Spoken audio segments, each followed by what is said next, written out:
দর্শক, আপনারা দেখতে পাচ্ছেন এখন ধুলোঝড় শুরু হয়ে গেছে। ধুলোতে পুরো অন্ধকার।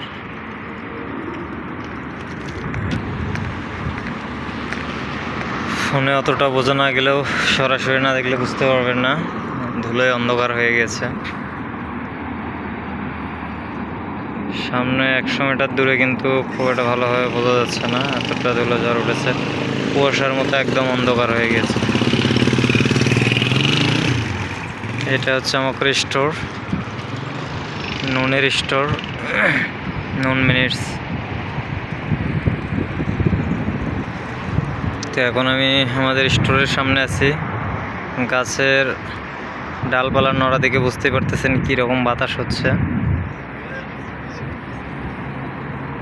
প্রচণ্ড বাতাস হচ্ছে, প্রচণ্ড বাতাস।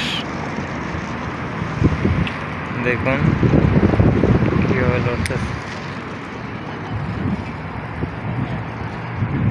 দেখুন সব কিছু কিন্তু উড়ে চলে যাচ্ছে বাতাসে, এতটা বাতাস হচ্ছে। ধুলোয় সব কিছু অন্ধকার হয়ে গেছে। পুরো রিয়াদ শহরে এই অবস্থা হয়েছে, এখন দেখতে পাচ্ছেন আপনারা।